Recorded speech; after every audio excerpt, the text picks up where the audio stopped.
Hey guys, this is Michael with the Jungle Gym Reviews. Today we're reviewing the GMWD PS01 Pendulum Squat. This is a plate-loaded pendulum squat, fully bolt-together option, meaning that it is both cost-effective, but still retains a lot of the same features and quality of life that most people need. It's fairly compact, great range of motion, and best of all, affordable. So let's see what I think about spending $800 on a standalone plate-loaded pendulum squat machine. Let's check it out.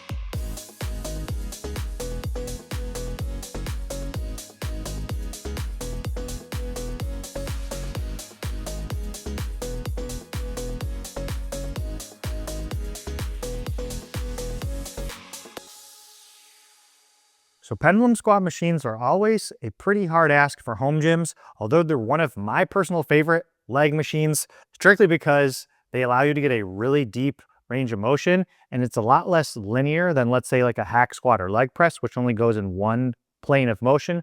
So it takes some of that spinal load off and allows you to get kind of down on this arced path rather than just linear. Now, before I get into the video, if you could quickly hit that subscribe button below if you haven't already. It's going to continue to help us grow the channel and make sure you get notified when we post 2 times a week reviews throughout the rest of 2025 and next year. As always, if you're interested in this after the review, please check out that affiliate link in the description below. I've reviewed other pieces of equipment from GMWD on their channel.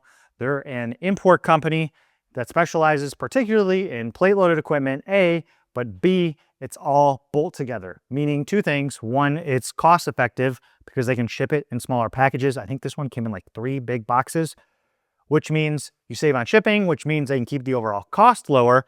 And because it's not welded, it's technically maybe a little bit less stable, but I would argue for most people, that's actually a pro, again, because of the fact you can take it inside, because you can assemble it kind of wherever in the gym. And they've made this very much for a specific audience. And I would say not so much people who are going to be maxing it out with weight plates, but for home gym owners, people like me who want an added leg accessory and don't want to break the bank. And that's really what their whole brand is geared towards. We've reviewed their best option for the leg press and hack squat. I think it's called the LHL1 in the past. It was okay, it's decent. That one, I don't know if I particularly thought was worth it for the price compared to others. However, this one, there are less options for pendulum squats. I think this is one of the best value, if not the best value one that exists right now. But I'm going to go into what exactly that means and kind of qualify and quantify that as the review goes on. So how this works, there's an open face side, just like this. You get in, use this little rubber grip both as a entry to hold on to get in. What it does is there's a little latch and locking mechanism here that this rotates on. So it rotates, I don't know, maybe about 10 or 15 degrees. And this little hook is what locks the entire arm or unlocks it for when you're ready to do the movement. 2 stopper heights. Stopper height 1, twist the handle, come down. Stopper height 2. Now I'm 6'2", so I definitely use stopper height 1. And I would actually probably even prefer stopper height 3 up here if it were a little taller. I'll take this just fine. So this is the starting position. Again, you kind of lift a little bit of the tension up, twist the rubber handle, and now you are freely unlocked to move. Because it moves in the arc, the pendulum, a little bit down and back and in, and I'm able to get this like super deep range of motion. And I'm not very, what I would say, like flexible in like my ankles or anything, but I literally can come down here till my butt is touching my heels. And I think that is like the super benefit of this machine is the most comfortable range of motion, especially for people like me who are a little bit taller and lankier. But honestly, for most people, because it kind of just naturally goes with your spine curve and how your butt and your knees and your legs all kind of tuck and fold together. So this like down and back and in feels really good. And all you have to do then is basically just dial in the foot plate, which we'll talk about here in a second. It's an adjustable angle foot plate. You just dial that in to like the right angle for you, and you're good to go. This is about what I like. For me, as far as, again, range of motion, it's comfortable on my ankles, comfortable on my knees. This is one of the few leg machines that does not hurt ankles, knees, anything like that. It just feels very natural and very smooth. The strength curve feels very natural and very smooth. I find that's the case on most pendulum squats, but I can attest to the fact that this one feels just as good here. As I mentioned, the adjustable foot plate is kind of what makes this suitable to you, your needs. It's going to be kind of a little bit difficult to see here. There's like a locking and threaded pop pin here. So you have to unthread it quite a bit.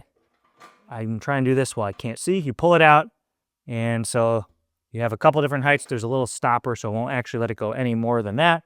There's actually 3 angles you can lock it in. The lowest here is 30 degrees.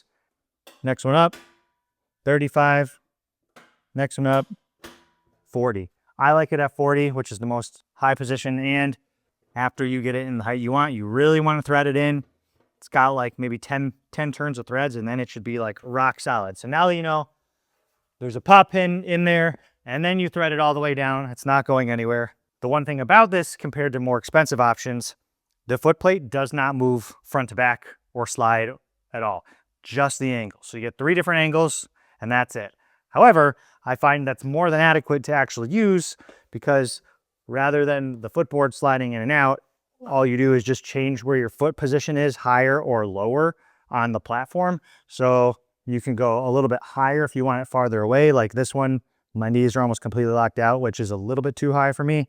So I personally, somewhere around here is like where I can engage my core. It feels just the same as if I were to like be, you know, getting a bar off that rack, that little slight knee bend, and that's good enough for me. And I'm 6'2", so I imagine taller people could, you know, walk up the pad a little more if they want. So I think there's plenty of room for users of different heights. Now, the other thing, adjustment-wise, is going to be the safety stopper in the back. This is nice so that you don't ever get stuck completely down at the bottom. Same as the front footboard, this threaded pop pin. You can adjust the different heights. This goes really low. You saw how deep I was squatting. I barely touched this at the bottom of the hole. So just know you have, what's that, 3 more positions, 1, 2, 3, that you can even go lower. Definitely suitable for users of all heights. We're gonna leave that there in my favorite position. Now, in order to kind of counterbalance this whole thing, to make sure you don't get stuck, they have these springs that they have a little cover for, which I actually think I can pick up here. There's just some springs, which is like a counterbalance or like a counter load to the actual pendulum. So it's a little bit of an assistive measure to basically not have your entire weight kind of be like a one-sided seesaw over here and you never be able to get up. So that's what those springs are for. The actual like construction and weight of everything, the steel itself, I'm not sure of the gauge, but it's definitely thick enough to feel safe and supportive. I will say though, this machine in general has like a higher center of gravity. So, you know, over here where you're far away from all the brackets and braces, you're obviously going to get a little more wobble when you're, especially now when you're unloaded. When you have plates on, everything's a little bit centered. So as far as the loading then, how you load it is these 2 weight horns here on the back. They're only about 9.5 inches long. On their website, it says the weight capacity of this thing is 800 pounds. I don't know that I'd recommend 800 pounds on here, but to be quite frank, if you're squatting 800 pounds and or looking to pendulum squat 800 pounds, you want the safety and stability of something more expensive. This machine actually makes it really challenging. So you don't have to load a whole lot of weight on here for it to be effective. Because of the range of motion, I think, like the range of motion increase compared to a squat, the fact you can go really deep, and just because of gravity and how that works with the pendulum of this machine, I load this way less than I would for a bar for squats, and certainly way less than like leg press. I find this akin more to hack squats, but actually maybe a little even harder. So I really don't have to load this at all. So if you were loading this with like 3 plates aside, 4 plates aside, you are a very, very strong individual squatting somewhere 405, maybe even more than that. I would not recommend this for people squatting more than that though. So again, 9 inches of weight horn, you know, you can realistically fit with like rubber Olympic coated plates and or bumpers, like 3 to 4 plates on here. That's about as far as I would go. I would definitely not recommend loading this to 800 pounds. If you want to do something like that, go with something a little bit bigger, a little bit thicker, something with a welded frame. This is not for those kind of people. This is the people a little more like me who want to use it as an accessory. Maybe it's not like a main singular super heavy low rep movement.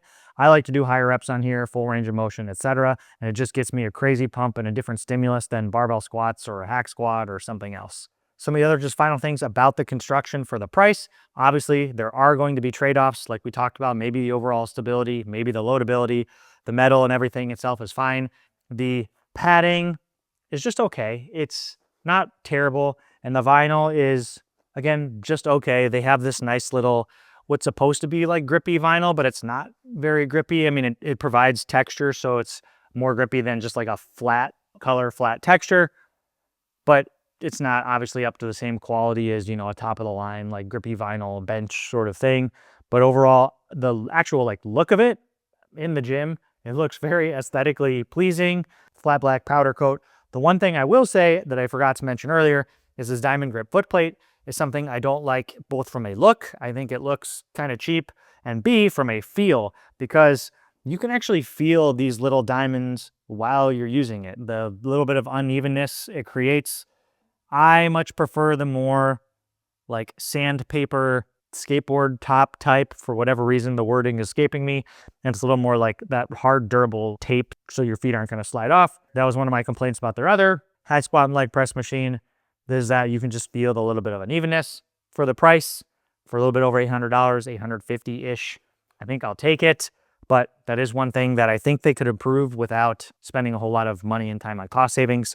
Now, one of the other things I've tried on this that I'm sure someone will ask is, can you do calf raises on here? The answer, sort of. So if you have the foot plate in the lowest angle setting, it would give you the most range of motion for calf raises, but I don't think it quite gives you a full stretch here. So you'd have to like really move your toes up, and even then, this is about like the stretch I'd want on my calves, but you definitely can't get like a deep stretch or deep range of motion. The other option is use it almost like this and get some sort of wood little block or board calf raise pipe. So you could get creative. It just doesn't have a natively like a good way to do that, but that could be considered, you know, like an added feature of this. So this is kind of big and awkward to move it around, but at least it is very square. It doesn't take up that wide of a profile, weighs 287 pounds. And the footprint is 62 inches long, 43 inches wide, and 62 inches tall. And again, in case you didn't see that on here, it is Olympic plates only. The starting weight of this is 33 pounds, but as I mentioned, it feels a lot heavier than that, to be quite honest, and definitely is a very humbling machine when it comes to loading. Overall, I think this is a very good value for what it is. Yes, it's only one movement, but as far as a standalone machine that can do heavy compound lifts, take spinal loading out of it, help those who maybe have ankle injuries, knee injuries, or just want a little more isolation for your legs, or just like pendulum squats like I do, this is a perfect option. And I don't think there's any other options that exist, at least to my knowledge, that do this for this price and or probably as well. The next pricing tier for a machine like this is typically like $2,000, $2,800 for like a mid tier. Things like Temple of Gains, which has a little more features that this one is lacking, but that's a huge price jump. It's almost a 3x, actually more than a 3x price jump. So for most people who want to spend that money on 1 or 2 or 3 pieces of equipment, this is where exactly this type of products, GMWD's bolt together products, come into play. The stability under, I would say, normal, moderate loads, completely fine. The footplate does not wobble at all because of that threading mechanism. You have plenty of range of motion. You have plenty to load it based on how heavy the weight is perceived. The padding's just fine. I would much prefer there to be some sort of handles that come out, but this is all you really have to grab when you're doing it. You just kind of grab this and your hands are awkwardly either down by your side or up in front of you. Again, it is what it is. There's going to be trade-offs. So you're kind of going like this the whole time, which is not a whole lot different than some other options. So this one just has the center bar. Sometimes I find myself trying to grab up here, but it feels a little bit awkward. But overall, I mean, again, for what it is, it's actually a really good value. That's it. It's a simple machine, and it is cheap and it works well. And I think honestly, that's what most people want in their home gym. So guys, that's it for this review of the GMWD PS01 Pendulum Squat. As always, if you have any questions or comments, please leave them down below. I'll be happy to answer or at least try. Thanks for tuning in to the Jungle Gym Reviews. We'll see you next time. Take it easy. Peace.